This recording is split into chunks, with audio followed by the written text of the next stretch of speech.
નમસ્કાર મિત્રો, દેશ અને દુનિયાના સુપરફાસ્ટ સમાચારમાં તમારું સ્વાગત છે।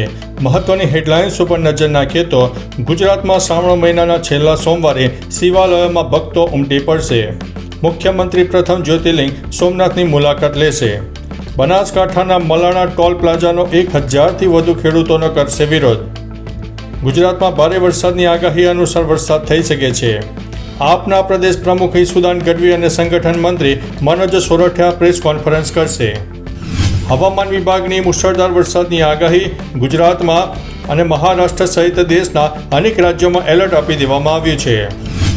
રાહુલ 7 દિવસમાં સોગંદનામા સાથે પુરાવા આપે, નહીં તો દેશની માફી માગે। ભારત પોતાની ડિફેન્સ સિસ્ટમ સુદર્શન ચક્ર વિકસાવશે, તે મોદીએ પોતાના નિવેદનમાં જણાવ્યું છે। કઠુઆમાં વાદળ ફાટતા ભારે ભૂસ્ખલન થયું છે, 7 વ્યક્તિઓના થયા છે મોત।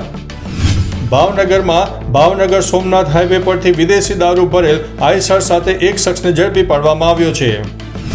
ખેડા આણંદની વાત કરીએ તો માતરના મહેલજ ભાઠામાં ગેરકાયદેસર માટી ખનન કરતા 7 વાહનોને ઝડપી પાડવામાં આવ્યા છે। મધ્ય ગુજરાતના તારાપુર મોટી ચોકડીએ ટેન્કરે 8 વાહનોને અડફેટે લીધા। ખેડા જિલ્લામાં 6 સ્થળેથી 40 શકુનીઓને ઝડપી પાડવામાં આવ્યા છે।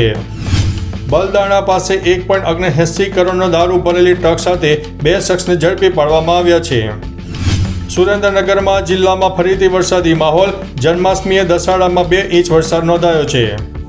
ખેડા અને આણંદની વાત કરીએ તો શ્વાન વચ્ચે આવતા બાઇક સ્લીપ થઈ જવાથી મહિલાનું મૃત્યુ થયું છે। તો ચાલો મિત્રો, ફરીથી દેશ અને દુનિયાના સુપરફાસ્ટ સમાચાર લઈને મળતા રહીશો। ત્યાં સુધી અમને રજા આપશો। નમસ્તે।